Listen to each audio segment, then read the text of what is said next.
message of Rumi would you evaluate in terms of dialogue, peace, and service to humanity?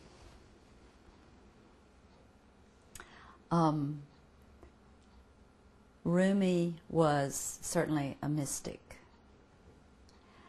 and I believe it was his dialogue with God that prompted him to profess to humanity that it was the way of life to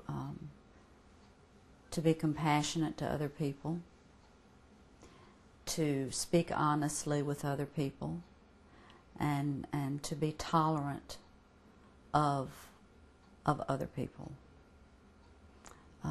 And that is a message that we can all understand and learn from and promote in any way we can. I think that is the most important message of any of the major religions. And I think that core message, or that kernel,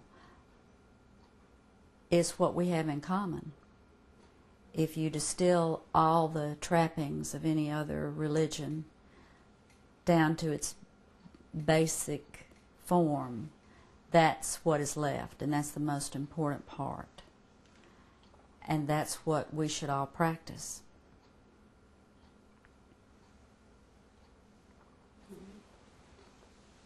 So we come to more generic questions about Islam and issues about today's world.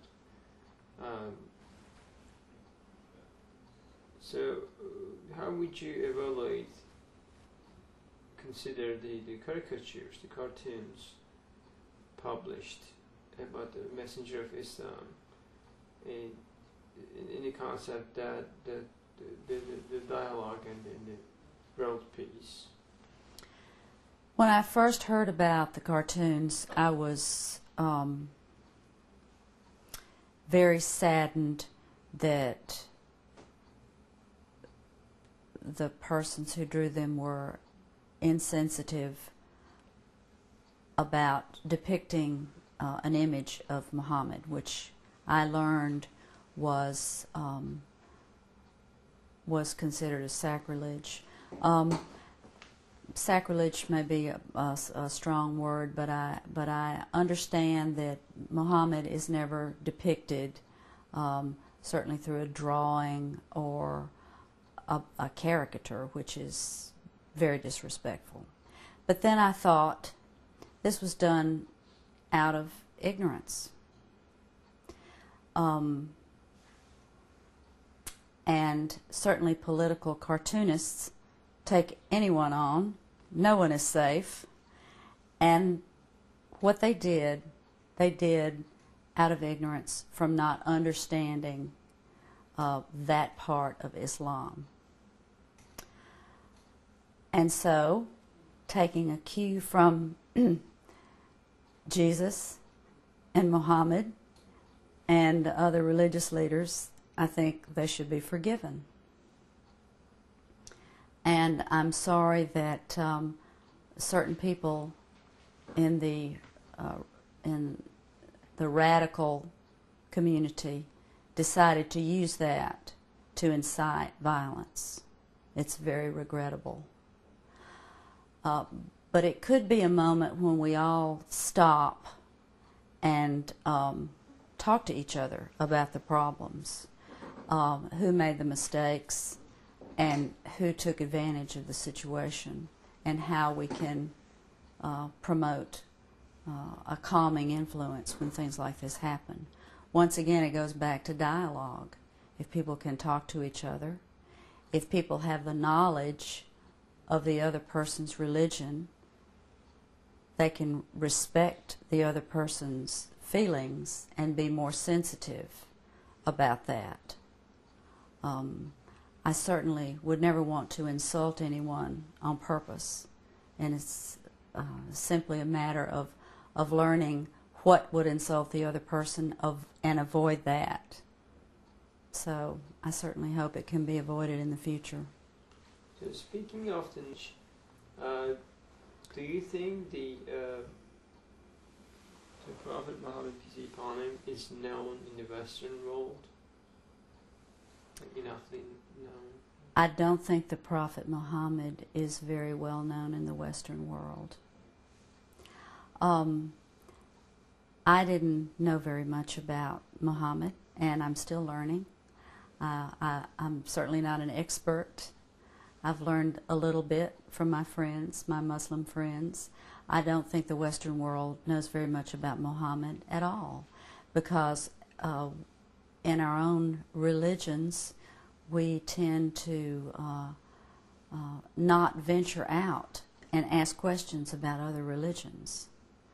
I think this is some sort of fear we have of other religions. But if we would only reach out and learn a little bit more about someone else's religion, we would be better off. Understand the Prophet Muhammad was a great man, and a good and kind man, and had many of the same qualities as Jesus, the leader of my religion, did. And I respect him, and I respect the Muslim religion. The more I know, the less concern I have about accepting someone else's religion.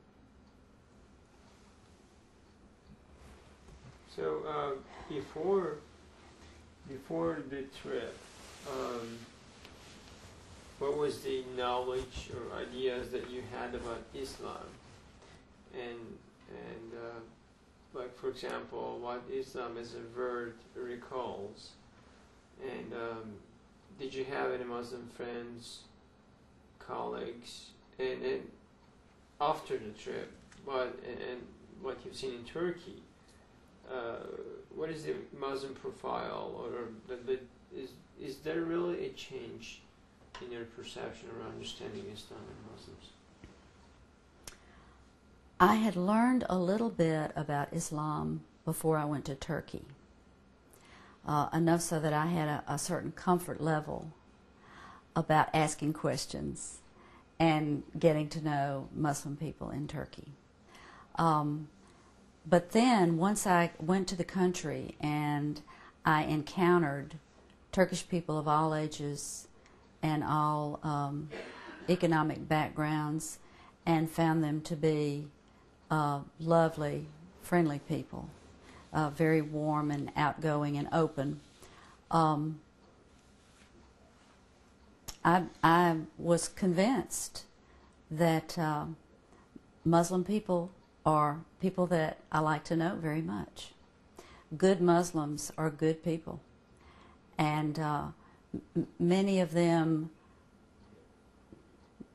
spend their lives doing the kind of things that that I would like to do if I were a better Christian.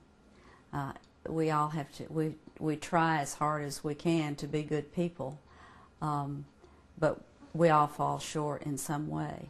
But what I've observed in my Muslim friends is that they are good people doing good work in the world.